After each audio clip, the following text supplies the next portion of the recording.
小伙被困零下30度的冰牢房，只要1个小时从里面逃出去，就能获得50万马内的奖励。每脱下一件衣服，就能获得逃生工具。在极寒的天气里，他能从里面逃出来吗？开局的工具是一把螺丝刀，但要完成比赛能获得。主持人点燃2根火柴，谁的最后燃烧完，工具就归谁。而二狗根本不按套路出牌，吹灭主持人的蜡烛。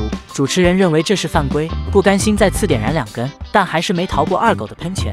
火柴再次熄灭，二狗获得工具。他在冰块上猛戳，但冰块太厚，根本无法穿透。这时主持人将工具收回，开始第2个挑战。只要将咖啡和冰块全部吃掉，他就能获得工具。二狗先尝了一口，差点将牙冰掉，身上刚有点热乎劲，冰水下肚，全身变得透心凉。好不容易将咖啡喝完，接着开始吃冰块，嘴里的牙齿瞬间冻上，这也太难了。这时主持人告诉他，只要脱下一件衣服，也能获得一件工具。二狗二话不说脱下棉服，就交给了主持人。工具是二师兄的耙子，他用力的在冰块墙上敲，没想到敲了2下，就把耙子给弄断了，手上的木棍也没起多大的作用。二狗只好放弃。这时主持人又带来第3个挑战，是一盘紫朝天椒，吃掉几个就能获得几样工具。二狗找了一个最小的，放进嘴巴里开始咀嚼，辣味在口腔扩展。二狗瞬间变了脸，但他也很聪明，趁主持人不注意吐掉辣椒，然后再接着伪装。主持人一点也没有怀疑，他拿来了2个工具，让二狗自己选择。二狗直接选择了右手边的工具。主持人也挺狡猾的，将一个小黄鸭锤子递给二狗。你是在开玩笑吗？这能干什么？小黄鸭在寒冷的气温下非常的脆弱，与冰块撞击瞬间稀碎。这时主持人告诉他，只要脱一件衣服，还能获得一把大锤子。二狗看了一眼，还挺诱人。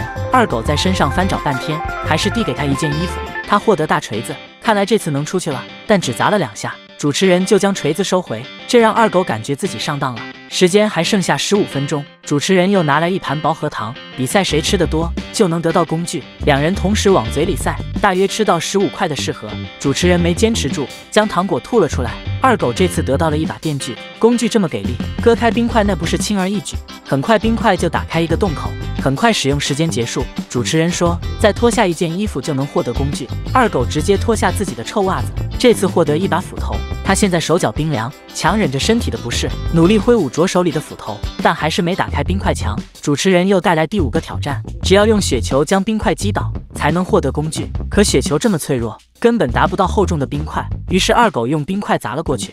主持人感觉他犯规，于是就拿走了他的帽子，获得了一把电钻，但是在冰块上钻了半天，还是没有将冰块贯穿。这冰块墙也太厚了吧！二狗的身体快被冻僵了，时间也剩下了4分钟，主持人还在拖延时间。第6个挑战是吃冰棍，眼看时间不多了，快冻成狗的二狗2、3口将冰棍吃完。这次的工具是一把镐头，砸在冰块墙上很好用，只是使用时间有点短，砸2、3下就被收回去了。主持人又拿来一个保险箱，让他猜出爸爸的生日月份，这还用猜吗？直接按出一串数字，保险箱果然打开了。这次的工具是一个大铁球，他拎着铁球砸向墙壁，还真的砸开一个大洞。接着主持人用送来工具，只要他身上的衣服。二狗毫不犹豫地将卫衣和裤子递给他，拿到工具后，对着墙壁就开砸。等洞口变大，二狗就开始往外钻，成功从里面钻出来。时间还剩下17秒，二狗完成了挑战，赢到了大奖。